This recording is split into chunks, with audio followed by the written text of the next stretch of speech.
शोर नहीं मचाना है, साइलेंट अपने काम को करते जाना है, बस परिणाम आपको जरूर दिखेगा। चल, आज प्लेन पार्ट 2 है। 2 साल पहले बनाया हुआ प्लेन, अब 2 साल बाद पार्ट 2 आ रहा है। 2 साल बाद प्लेन पार्ट 2। कल आपने प्लेन की फर्स्ट वन कंसेप्ट एकदम क्लियर कर ली थी। प्लेन कितने तरह के थे? 5 तरह के। सबसे पहले क्या था? जल्दी शॉर्ट आउट कर देता हूं फटाफट आपको। आपने इसको लगाया भी होगा आज, बढ़िया। एक प्लेन की इक्वेशन तब फाइंड करना जब एक पासिंग पॉइंट आपके पास हो ए और एक ऐसा वेक्टर हो जो प्लेन पर परपेंडिकुलर हो लेकिन यूनिट वेक्टर ना हो। तो उस सूरत में r डॉट n बराबर a डॉट n। बेशक r डॉट n बराबर। इसके बाद इसका केस 2 तो हमने कहा यही सर्वोपरि है, सारे केस इसी से हैंडल हो जाएंगे।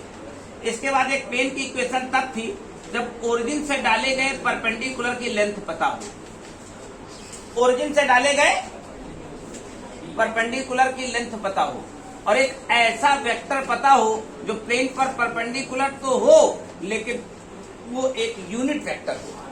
r डॉट n कैप बराबर p या d जो कहो। ये स्पेसिफिक है, 2-4 सवालों में आया होगा, आपने निपटा दिया होगा।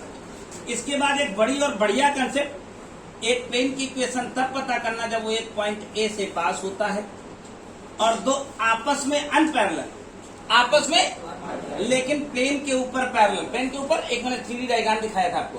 प्लेन के ऊपर पैरेलल वेक्टर हो, नाम है बी और सी। तो जो n क्रॉस वेक्टर निकलता है, जो वेक्टर n निकलता है वो बी क्रॉस सी होता है क्या? ये मैं वेक्टर में आपको लगातार समझा रहा हूँ। 2 वेक्टरों का क्रॉस प्रोडक्ट दोनों पर परपेंडिकुलर होता है, यानी वेक्टर n कोई और नहीं, बी क्रॉस सी था। तो फॉर्मूला तो अगेन वही हो गया, r डॉट n बराबर a डॉट n। और जहां पर n कौन था याद रखेंगे ना, वेक्टर n बी क्रॉस सी, बी क्रॉस सी। इसके बाद इसमें एक चौथा कंसेप्ट आया, एक प्लेन की इक्वेशन तब पता करना जब वो 3 पॉइंट से पास होती है। लगाया कि नहीं आपने इसको? कहीं फेलियर तो नहीं आया? जो काम एक पेज में दिख रहा होगा वो एक लाइन में फिनिश हो गया होगा। 3 पासिंग पॉइंट ए बी और सी। तो मैंने कहा था इसको तितरफा लगा सकते हैं, तो तरफा नहीं तितरफा। ए से पास कराओ और ए बी और ए सी का क्रॉस प्रोडक्ट निकाल के वेक्टर n फाइंड करो। वेक्टर ए से पास करने की कहानी थी, तो r डॉट n बराबर अगेन क्या होने वाला था, a डॉट n। तो a पासिंग था और वेक्टर n कौन है यहाँ पर? जो वेक्टर a b हम फाइंड करते हैं और जो वेक्टर a c फाइंड करते हैं उसी का क्रॉस प्रोडक्ट। तीसरा और एक अंतिम तरीका आपके पास था प्लेन का अंतःखंड यानी इंटरसेप्ट फॉर्म। इंटरसेप्ट फॉर्म क्या? हमारी लाइन जब हम पढ़ते थे क्लास 11 में तो x एक्सिस में a कट करती थी, y एक्सिस में b कट करती थी। तो लाइन का इक्वेशन हम क्या लिखा करते थे? बराबर 1 करते थे ना। आज क्या हुआ है, प्लेन की कहानी आ गई है, उसने जेड एक्सिस को भी कट किया है, x upon a Y upon B Z upon C. Y axis में जेड एक्सिस में कितना कटा है? तो इसको क्या कहना चाहिए? Z upon C. This called intercept. कल के लेक्चर किए आपने, जो लगाने की कोशिश की, कल इस कंसेप्ट पर सब लग गया होगा। आज एक चैप्टर की सबसे महान कंसेप्ट सबसे पहले दिन सिखाता हूँ, फुट ऑफ परपेंडिकुलर, लंब पाद के निर्देशांक निकालना। अब ये कोई कंसेप्ट तो नहीं है लेकिन एक न्यूमेरिकल से ही एक्सप्लेनेशन दूंगा और ये लाइफ टाइम कंसेप्ट होगी और हमेशा आपको मिलेगी। एक सवाल दे दिया जाए डायरेक्ट वही खोल करके हमको, मैं सीधा एक क्वेश्चन लगाऊंगा आपको। आज पहली कंसेप्ट आज की सिखाऊंगा, क्या निकालना? लंब पाद के निर्देशांक। हाँ बिल्कुल एकदम डन है ये। एग्जाम्पल 6 से है, foot of perpendicular. Foot of, मैं बिल्कुल एक अनोखा और आसान तरीका तुम्हें बता दूंगा। ये किताब बहुत बकवास करती है, ये एनसीईआरटी तो और महा बकवास करती है। हाँ इसकी चाची है। परपेंडिकुलर मतलब जो बात इतनी आसान उतने कम शब्दों में हो जाएगी। फुट ऑफ परपेंडिकुलर, उसको इतना बकवास इतना घटिया लिखा गया है कि आप पूरा जीवन लगा दीजिए उस कॉन्सेप्ट के ऊपर, आपको फुट ऑफ परपेंडिकुलर नहीं समझ आएगा। मुझे किताब को छठवाई एग्जाम्पल, मैं सीधे डायरेक्ट क्वेश्चन लूँ, क्या मतलब नौटंकी करा करेंगे? फिर पूरे चैप्टर में मिलेगा ये फुट ऑफ परपेंडिकुलर, और फुट ऑफ परपेंडिकुलर में एक के साथ एक फ्री कंसेप्ट दे देंगे, इमेज पॉइंट निकालना। तो हम निकाल रहे हैं आज फुट ऑफ परपेंडिकुलर। ध्यान से मेरे तरीके को देखिएगा, आजीवन न कभी ये गलत होगा, न कोई कंफ्यूजन पैदा होगा। बाकी इन्हें पढ़ेंगे, रोज कंफ्यूजन ही कंफ्यूजन। कह रहा है मेरे पास एक प्लेन है। अब प्लेन का वेक्टर फॉर्म भी लिख सकते हैं, कार्टेशियन भी लिख सकते हैं। कार्टेशियन को 1 सेकंड में वेक्टर बना सकते हैं, वेक्टर को 1 सेकंड में कार्टेशियन बना सकते हैं। तरीका बताया था कल हमने। मेरे पास वेक्टर कौन है बाबू?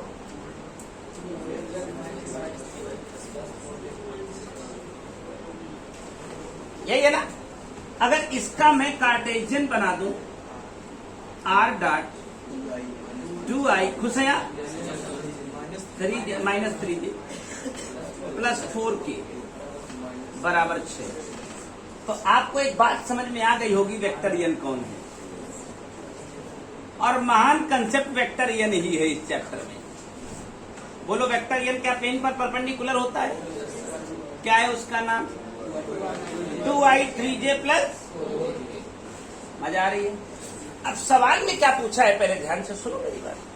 कह रहा है एक ओरिजिन है। ओरिजिन कौन होता है सदैव? इस ओरिजिन से इस प्लेन के ऊपर एक परपेंडिकुलर ड्रॉ करिए। अब इस प्लेन के ऊपर कोई परपेंडिकुलर ड्रॉ करूंगा तो बेचारे के पैर नहीं होंगे, तो खड़ा कैसे रहेगा? वही पैर के कोऑर्डिनेट थे, फूट ऑफ परपेंडिकुलर, लंब पाद। पाद माने पैर संस्कृत में, संस्कृत में पाद माने पैर और फुट। तब अगर यहां से एक लंब डालोगे जो कि ओरिजिन, अब ये थोड़ी ना जरूरी है कि ओरिजिन से गया हो, ये तो कोई ऐसा वेक्टर है जो इस प्लेन पर परपेंडिकुलर है। ये जरूरी नहीं कि कभी ओरिजिन से जाएगा। ये ओरिजिन से जो तुमने गिराया है वो प्लेन के ऊपर आके बेचारा बैठा होगा कि नहीं बैठा होगा? और बैठा होगा तो उसके पैर होंगे, या खड़ा? बैठा तो हो नहीं सकता बेचारा, खड़ा होगा। लंब है तो क्या होगा? और जब खड़ा होता है तो पैर होते हैं, पैरों में तो आदमी खड़ा होता है। पैर के कोऑर्डिनेट, इसके पैर के कोऑर्डिनेट को मैंने मान लिया x1 y1। बोलो पूरी बात समझ में आ रही? मैंने क्या मान लिया? भाई 3D है तो x1 y1 z1 मानूंगा, और इसके पैर के कोऑर्डिनेट को, इसका नाम O है, पैर के कोऑर्डिनेट को P है।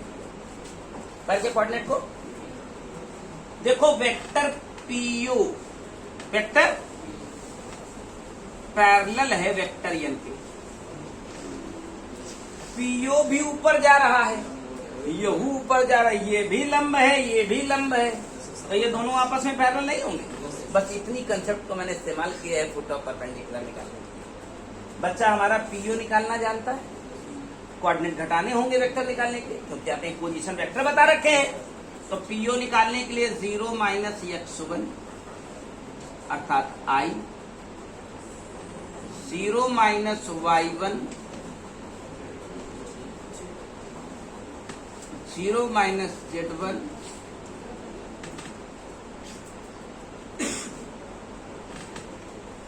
ये पैरेलल है किसके? वेक्टरियन। वेक्टरियन कौन है? 2i। ए भैया तुम लोग पैरेलल वेक्टर अभी पढ़ रहे हो लगातार। पैरेललिटी का मतलब इनके कोफिशिएंट का रेशियो सेम होना चाहिए, ना कि कोफिशिएंट सेम होना चाहिए। ओए, कोफिशिएंट का रेशियो सेम होना चाहिए, ना कि कोफिशिएंट सेम होना चाहिए। मतलब साफ है, माइनस x1 अपान 2 बराबर माइनस का y1 अपान माइनस बराबर माइनस का z1 अपान 4 बराबर कुछ होना चाहिए। के कह दो, के मत कहो, क्योंकि आई जे के आगे लेमडा कह दो। पैरेललिटी का क्या कंसेप्ट होता है? 1.5 गुना, 2.5 गुना, 5 गुना, 18 गुना, 14 गुना, 3.5 गुना गुना होता है। तो ये रेशियो होता है, ना कि इक्वलिटी, नहीं तो फिर इक्वल वेक्टर हो जाएंगे ना। अब बोलो यहां से x1 क्या पाया आपने? y1 कौन है राजा बेटा? 3 लेमडा। और z1 कौन है? एकदम एक्यूरेट है या नहीं है? कोई कंफ्यूजन तो नहीं है? पक्का? अब सुनो मेरी बात। अब ये x1 y1 z1 बैठे किसके ऊपर थे? प्लेन के ऊपर। तो संतुष्ट किसको करना चाहिए? प्लेन की इक्वेशन कार्डियन फॉर्म में आपका इंतजार कर रही है। इनको लाइए, यहाँ बैठाइए, लेमडा का मान प्राप्त करिए, और जिस दिन लेमडा प्राप्त हो जाएगा x1 y1 z1 आ जाएंगे, वही मेरे कोटा परपेंडिकुलर। तैयारियां हो गई हैं? आओ छपाओ, थोड़ा तेज करोगे। -4 लेमडा -9 लेमडा -16 लेमडा -6 बराबर 16 9 25 4 29 29 लेमडा बराबर 6 माइनस 29 लेमडा कितना आ गया राजा बेटा? -6 बटे, जाओ देखा जाओ अपन अपन आंसर आएगा कि नहीं? x1 ही आपका फुट यानी पैर था, तो बोलो x1 कितना आ गया भैया? माइनस में आ है, प्लस बन जाएगा, ये माइनस में आ जाएगा और ये भी। जाओ चेक करो, क्या तुम्हें मेरी बात समझ में आ रही? क्या तुम्हें किताब की बात कल से तुम प्रयास कर रहे थे समझ में आ रही थी? क्या लिखा हुआ? कभी कभी ताली बजा दिया करो भाई। Great concept, accurate concept. ये प्लेन है, मैंने इसके में नहीले का दहला मार दिया है। चलो एक फर्दर की चीज समझा देता हूँ इसी के साथ। बहुत जगह जेईई मेंस जैसी परीक्षा में न जाने कितनी बार रिपीट रिपीट रिपीट ऐसे प्लेन दे देता है, ठीक है?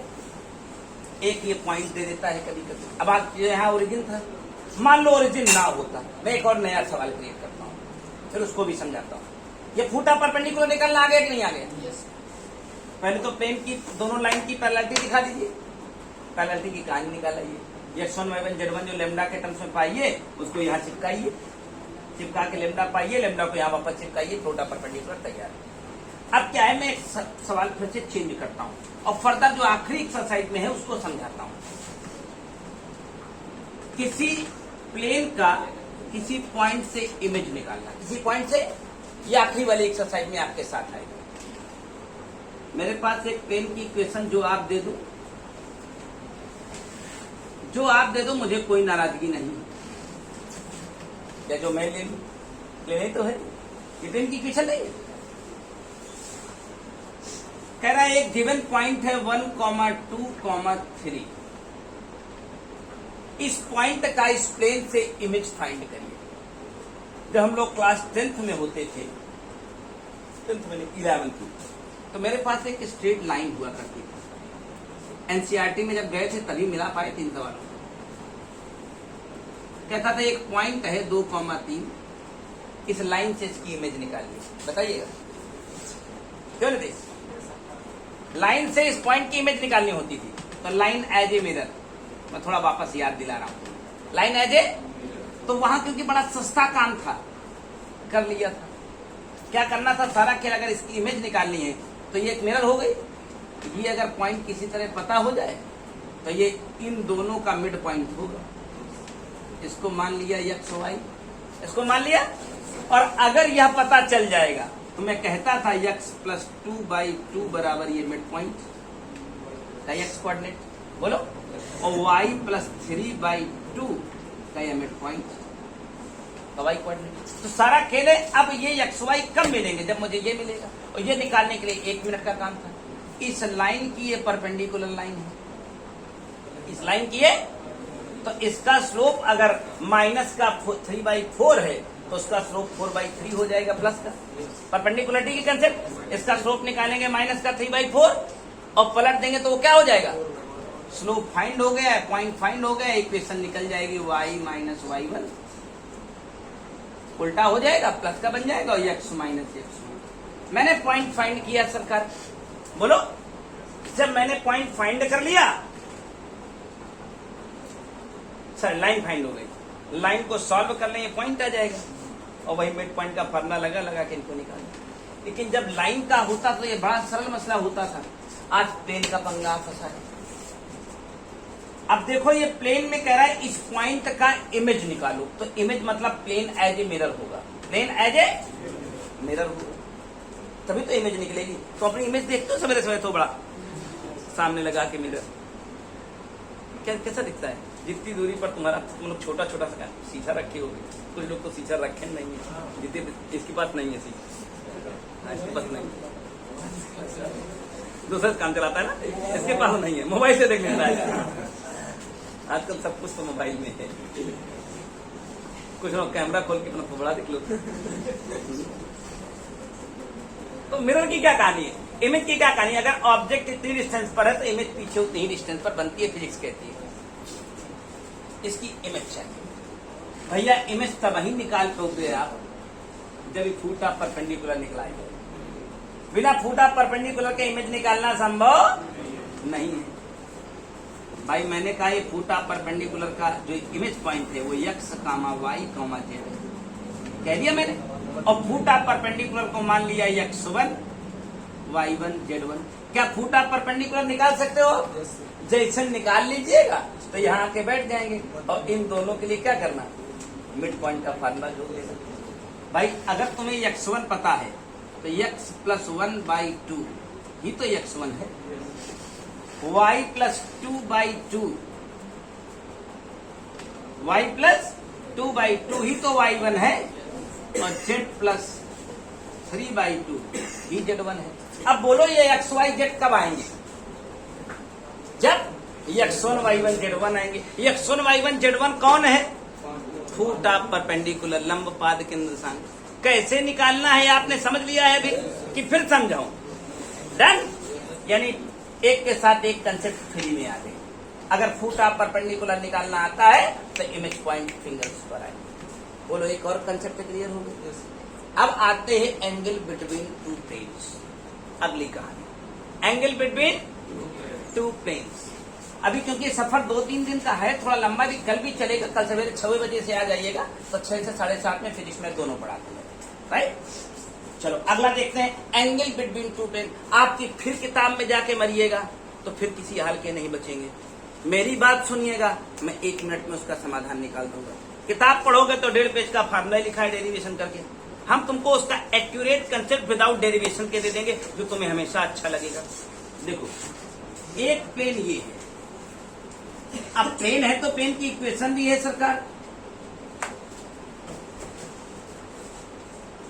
है कि नहीं?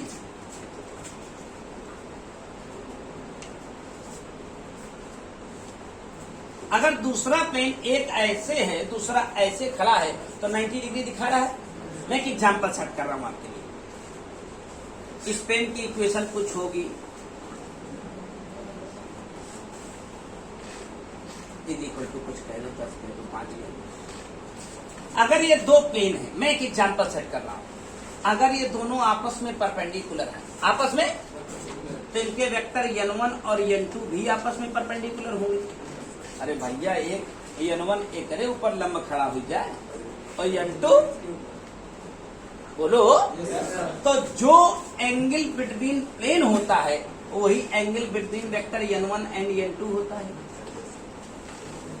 जो एंगल बिटवीन प्लेन होता है वही angle between n1 and n2 होगा। तो काहे को मरना का भैया? अगर दो प्लेन के बीच का कोई एंगल पूछे, सेट से वेक्टर n1 तैयार करें, वो तो आ ही गया आपको। इतने टोपा तो नहीं है कि बात समझना आ रही हो। वेक्टर n रेडी और दूसरा प्लेन दिया है तो वेक्टर n2 हो गया का n1 n2 हो गए, और दो वेक्टर के बीच का एंगल निकालना बच्चों का खेल है। तो कहिए फार्मूला लगाइएगा, मॉड ऑफ n1। मुझे बताइए फार्मूला लगाना पसंद करेंगे आपको तो लिखवाऊं, डिवाइड करवाऊं, फिर आवश्यकता आजीवन नहीं पड़ेगी। समझ लिया कि नहीं? प्लेन को अगर मैं कार्टेशियन के बजाय वेक्टर फॉर्म में दे दूं तभी तो आ ही जाएगा ना। आर डॉट डायरेक्ट अगर लिखा हो आर डॉट n1 बराबर a1 डॉट n1, तो n1 पा गए कि नहीं डायरेक्ट है, और दूसरा लिखा हो r डॉट n2 बराबर a2 डॉट n2। मुझे बताओ खुश हैं आप? तकलीफ तो नहीं? किसी तरह अगर देखे वेक्टर के फॉर्म में दिया, समझो मसाला बना बनाया रेडी है, और अगर कार्टेशियन में है तो बनाने में कितनी देर लगेगी आपको? अगर प्लेन का इक्वेशन कार्टेशियन फॉर्म में है तो देखते ही तो बन जाएगा।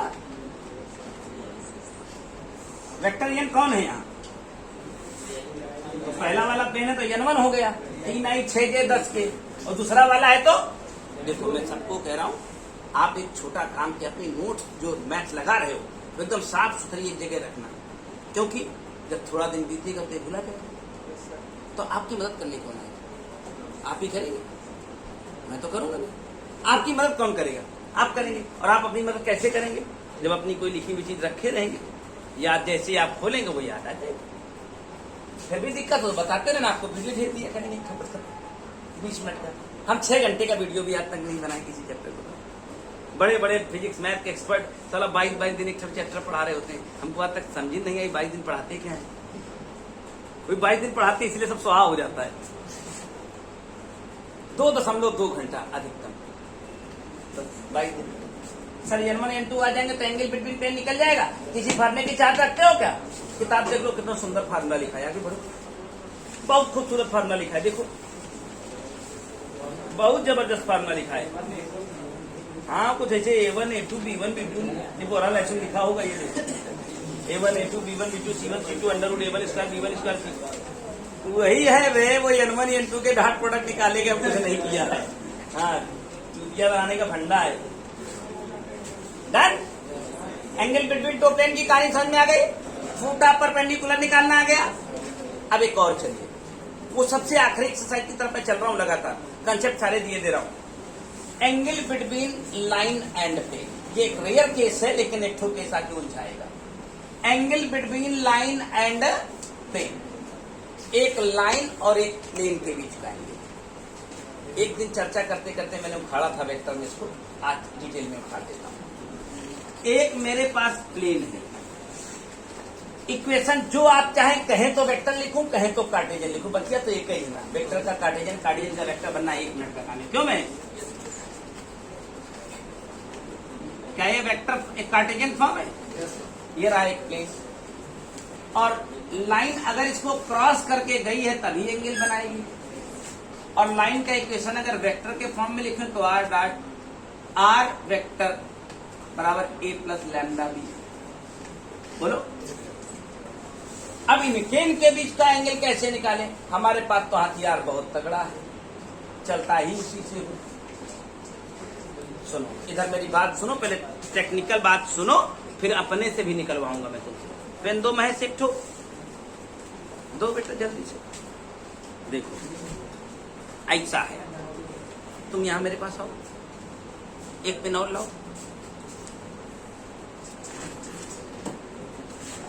आओ मेरे पास। ये प्लेन है मेरे पास, इस प्लेन का वेक्टर है, थोड़ा नजदीक रखा है। प्लेन का वेक्टर यन तो ऐसे खड़ा होगा, पकड़ो इसको, आई किस लिए हो जाए।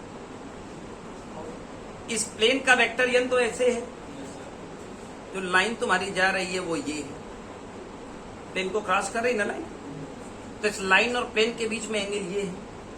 और इस लाइन के पैरेलल एक वेक्टर बी होता है, एक वेक्टर, यानी जो एंगल मैं वेक्टर बी और वेक्टर एन के बीच का निकालूंगा उसका 90 माइनस थीटा करूंगा तब प्लेन के बीच का एंगल आएगा। जो एंगल मैं लाइन और वेक्टर एन के बीच का निकालूंगा उस थीटा का क्या करेंगे? 90 माइनस थीटा। सुनो, क्यों? क्योंकि मुझे एंगल चाहिए लाइन और प्लेन का, और लेकिन निकाल क्या पाऊंगा मैं? लाइन का जो वेक्टर बी है, वेक्टर बी इसी लाइन के पैरेलल होगा ना। लाइन का जो वेक्टर बी होता है और प्लेन का जो वेक्टर एन होता है, हम निकाल सकते हैं वेक्टर बी और वेक्टर एन के बीच का एंगल। बोलो, लेकिन जो वेक्टर बी और वेक्टर एन के बीच का एंगल निकालूंगा, क्यों मैं, वो मेरा लीगल एंगल नहीं होगा। मेरी लाइन तो प्लेन के साथ ये एंगल बना रही है, और निकाल पाया मैं ये, तो क्या कर देना, लिखना आर डॉट एन बराबर mod of R mod of N mod of B cos 90 minus theta. भैया जो तुम निकाले हो वो थीटा है, लेकिन एंगल कौन है हमारा? तो इस पूरे प्लेन और लाइन के बीच में जब भी एक एंगल निकालना हो तो वेक्टर एन देखते ही पता लग जाएगा, और लाइन पता है तो वेक्टर बी तुम्हें पता होगा ही करेगा। लाइन दूंगा तो वेक्टर बी दूंगा ना। वेक्टर बी पता है, वेक्टर एन पता है, तो हम लगा देंगे चुपचाप R dot N. R dot बराबर होगा mod of R N mod of B, R dot N नहीं, एन और बी, एन और हाँ N dot B, N dot B. तो वेक्टर एन डॉट बी लगाएंगे तो mod of N mod of B cos cos. क्यों? क्योंकि ये नहीं चाहिए, तो वही बन जाएगा साइन थीटा। पूरी किताबों में पूरा जीवन माथा मारोगे, सोचते रहोगे साइन थीटा कहाँ लगाया, डॉट प्रोडक्ट आया कहाँ से साइन थीटा है, पूरा जीवन गुजार दोगे आप ये सोचते रहोगे कि किताब में ये लगाया डॉट प्रोडक्ट है और आ रहा है साइन थीटा। तो साइन थीटा क्यों आ रहा है समझ रहे? क्योंकि मुझे एंगल ये चाहिए, उठाओ थोड़ा सा, मुझे एंगल ये चाहिए और निकाल ये रहा हूं। तो अगर ये थीटा है तो ये कितना है? तो जो तुम एंगल लिखोगे कास थीटा, उसमें क्या लिखोगे? बस लगाए जाना जितनी लाइन और प्लेन मिल जाए। नहीं लग जाएगा? चलो गुड, थैंक यू। तो चलिए लाइन का इक्वेशन और प्लेन का इक्वेशन लिख देता हूं। इक्वेशन देखते ही वेक्टर एन का प्रबंध हो गया कि नहीं हो गया? कितना है वेक्टर एन? जब लाइन दूंगा तो सर्वा देखते ही पता चल जाएगा वेक्टर बी कौन है। दूंगा तो मिलवे ही ना करेगा। अब इनके बीच का एंगल जब निकालूंगा तो ये निकलेगा, ये नहीं। तो हमेशा क्या निकालना है? एन डॉट बी बराबर mod of N mod of B. हाँ, यही बात ध्यान रखिएगा। ये अंतिम एक्सरसाइज में आएगा, इसमें भी 1, 2, 3 में कुछ नहीं आएगा ये वाला चीज। हाँ, अंतिम वाली में मिलेगा लाइन एंड पेन। जब विविध लगाओगे, एनसीईआरटी लगाओगे। एनसीईआरटी में भंडार भरा होता है सवालों का, लेकिन एक दिठो होता है और बहुत बेहतरीन सवाल है। आखिरी में लगाओगे ना इसको, एकदम मजा आ जाएगा, आपको फील आएगा अंदर से कि मैंने बहुत वर्ल्ड क्लास पेन को पढ़ा है, उस लेवल का पेन पढ़ा है। फिर तो एक कोऑर्डिनेट ज्योमेट्री है। मैंने हमेशा कहा मैथ्स के प्रॉपर टीचर से अच्छी पढ़ाता हूँ। मास्टर तो मैं फिजिक्स का हूँ, मैं तो मजा आते से पढ़ाता रहता। भैया ये वाला काम हो गया। चल एक और अद्भुत चीज पढ़ा देता हूँ, अंतिम कंसेप्ट। सब हो गए सर, बस एक अंतिम कंसेप्ट पढ़ा रहा हूँ, पकड़ो इसे। अब प्लेन की अंतिम कंसेप्ट पढ़ा रहा हूँ। सवाल लगते रहेंगे दिन, 2 दिन, 3 दिन। बताओगे तो इसका वीडियो लगातार बनाता रहूंगा, बस क्वेश्चन लगाने की शुरुआत करनी है। एक अंतिम कंसेप्ट चैप्टर से, जो मेरे पास और कुछ नहीं है देने के लिए आपको लगाने के। बाकी सवाल तो बहुत पूछेंगे भैया। तो प्लेन की इंटरसेक्शन लाइन का इक्वेशन फाइंड करना। जैसे जब हम थोड़ा पीछे चलते हैं फ्लैशबैक में, 2 सरल रेखा होती थी, आपको याद है? कक्षा 10 में कोई बच्चा क्लास 11th वाली एनसीईआरटी की लास्ट एक्सरसाइज लगाए, मिस एमएस वाली, आत्मा तृप्त हो जाती है दोस्त। स्ट्रेट लाइन की आखिरी वाली मिस एमएस लगा कर 23 सवाल हैं, लेकिन 23 तिगनी का नाच नचाएंगे तुमको। हाँ, विविध वाली लगाइए तो सही, अंतरात्मा घुस जाएगी एकदम स्ट्रेट लाइन तुम्हारी। लेकिन क्या है, वही 1, 2, 3 एक्सरसाइज लगाए, बोले लग गई, चलो चलो, यही समस्या है। और तब तक आप जूझते ही रहोगे जब तक छोड़ोगे। क्या तुम्हें याद है ऐसी रेखा होती थी? कुछ भी होगा, इनके कहता है प्रतिच्छेदन बिंदु से और एक और पासिंग पॉइंट दे देगा। इस सरल रेखा का समीकरण निकालो। तुम्हारा बचपन बड़े खुशी खुशी बीत गया, तुमने इसको और इसको सॉल्व किया, तड़ से ये पॉइंट निकाला और 2 पॉइंट फार्मूला निकाल के भाग गया। मजा आ गया तुम। लगती रही कोई फार्मूला, कोई समस्या नहीं आई। आज तुमको एक मेथड बताता हूँ। इस लाइन का नाम L1, इस लाइन का नाम L2। तो आज से एक और मेथड से लगा सकते हो, L1 प्लस लेमडा L2 बराबर 0। L1 प्लस लेमडा L2 बराबर, और लेमडा लाइन 1, ये लाइन 1 है तो लाइन 1 का पूरा इक्वेशन यहां चिपका दो। प्लस प्लस प्लस, क्या करें हम? लेमडा लिखें और लाइन 2 का पूरा इक्वेशन यहां चिपका दें, इज इक्वल टू 0 लिखें। अब ये जो लाइन अब आपकी आई है, इसी का इक्वेशन है ये। और लेमडा को पाने के लिए इस लाइन को किससे पास करा देंगे? तो जहां जहां x आएगा वहां 2, जहां जहां y आएगा वहां 3, और दौड़ते दौड़ते आप क्या प्राप्त कर लेंगे? और लेमडा को वापस यहीं रख के भाग जाओ। लाइन का इक्वेशन वही आएगा जो तुमने इंटरसेक्शन निकालने के बाद 2 पॉइंट लगाया था। खैर, यहाँ तो मामला सरल है, ये भी आसान है, और ये जो तुमने लगाया वो बहुत आसान था। लेकिन मैं थोड़ा आगे बढ़ता हूँ, देखना भी तुम्हारी आंखें खोलता हूँ। कभी कभी जब आप लाइन पढ़ के सर्कल में जाते हो, याद है तुम्हें सर्कल? सर्कल की इक्वेशन हुआ करती है x² 2x - 4y याद है? एक और लाइन की इक्वेशन में एक सर्कल का इक्वेशन खोजूं। क्या तुमने सर्कल नहीं पढ़ा है? पढ़ा होगा तो फीलिंग आ रही होगी, यही सर्कल की इक्वेशन है। अब यहां कोई सवा पंगा फंसा दे कि इन दोनों सर्कल के इंटरसेक्शन पॉइंट और एक तीसरा पॉइंट भी दिया हमने 2,3। अब इसका इक्वेशन बताओ। तुम अभी गाना गाना शुरू करोगे कि गुरुजी इनको इनकम सॉल्व कर लेंगे तो 2 पॉइंट आ जाएंगे, ये वाला ये वाला। और जब 3 पॉइंट हमको पता होते हैं तब सर्किल में हमारा बचपन खेलते खेलते बीत गया। स्टैंडर्ड इक्वेशन लगा देते थे, x² + y² 2gx + 2fy। बोलो ना। अब फिर एक बार इसको रख के GFC का एक, इसको रख के GFC का एक, इसको रख के, क्या नहीं लगाया तुमने? लगाया। फिर तीनों को GFC सॉल्व करते करते शाम। अभी तो सबसे बड़ा संकट ये है कि ये दोनों क्वाड्रेटिक इक्वेशन है, इनको सॉल्व करके दोनों पॉइंट निकालना सबसे बड़ा चद्दर है। मान लो सराफत से आ गए तो ठीक है, और नहीं कभी कभी द्विघात समीकरण सीधाचार्य से सॉल्व होता है। मर जाएंगे और फिर ये पॉइंट भी अंडर रूट में आएंगे, और फिर इसमें रखते रखते हमारा जनाजा निकल जाएगा, हमारा काम खत्म हो जाएगी, कहानी लग जाएगी। लेकिन ये जो 1 घंटे का काम है, कहो तो 1 मिनट में कर दो। सर्किल को यस कह दिया। पहला circle S1 + lambda S2 advance के स्टैंडर्ड पर लेकर S1 + लेमडा S1 पूरा सर्किल है, हुआ वाला ये वाला, प्लस लेमडा लिखा और दूसरा सर्किल यहां चिपकाया इक्वल टू। और जो तीसरा पॉइंट दिया है हमने, इसको यहां ले आके बैठा दो, क्या मिलेगा? और लेमडा को यहीं रख के भाग जाओ, एक लाइन में आंसर नहीं मिलेगा, मिल जाएगा। ऐसे कहानी दो इलिप्स 2 पैराबोला की भी फंस सकती है। 2 इलिप्स और 2 पैराबोला भी हो सकते हैं, नहीं हो सकते हैं? तो पैराबोला होंगे, तीसरा पॉइंट दिया होगा कि इन दोनों के इंटरसेक्शन और तीसरे पॉइंट से जाने वाले पैराबोला के किस्म। तो क्या लिखना चाहिए तुम्हें? P1 + लेमडा निकालने के लिए पॉइंट दे भाई करूंगा। 2 इलिप्स की कहानी आ सकती है। E1 + लेमडा, तीसरा पॉइंट चिपका करके लेमडा निकालेंगे। हाइपरबोला की भी कहानी ला सकता हूं मैं,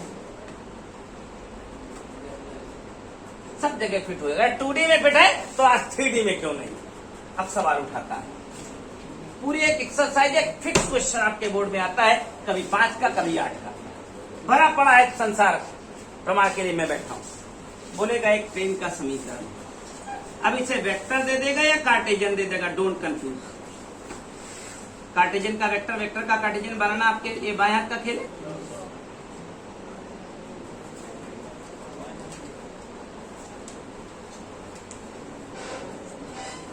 ये हो गया प्लेन 1, माइनस करके 0 कर दीजिए, माइनस करके। तो आज कहेगा इन दोनों प्लेन के इंटरसेक्शन से, इन दोनों प्लेन के, और एक तीसरा पॉइंट इस प्लेन पर बैठा होगा जो मैं दे के जाऊंगा। बोलेगा एक तीसरे प्लेन का इक्वेशन निकालो जो दोनों के इंटरसेक्शन से जाता है, साथ में इससे पास होता है, साथ में इससे। बताओ क्या करो? हो गया, अधिकार प्राप्त है आपको। क्या कहते हो? आज 3D आ गए हो तो XYZ आने हैं, तो P1 को P1 में चिपकाना प्लस लेमडा करके P2 चिपकाना, और क्या करना है? वो जो पॉइंट आया है इसमें चिपकाना, लेमडा प्राप्त करना, वापस जाना, आंसर तैयार होगा। साहब अब और ज्यादा मुझे कुछ याद नहीं आ रहा है कि आपको देने के लिए क्या है मेरे पास। बाकी भी सवालों का संसार बहुत बड़ा होता है, जितना करेंगे दिन 2 दिन 3 दिन, मैं मना नहीं कर रहा हूँ। एक ऐसा टॉपिक है जो जीवन भर या तो अधूरा रह जाता है या तो एक बार अच्छे से पढ़ा जाता है। कंसेप्ट आज सारी बता दी है, शुरुआत आज आप करते रहिए, लगाते रहिए। आज कल परसों जब तक आप लगाओगे एक एक सवाल नहीं, तब तक मैं आगे जाऊंगा। आज कंसेप्ट सारी क्लियर हो गई? नहीं क्लियर होंगे वीडियो अपलोड कर दूंगा, जाके देखिए, भेज दूंगा link. Right? Any confusion? That's all. Okay, thank you.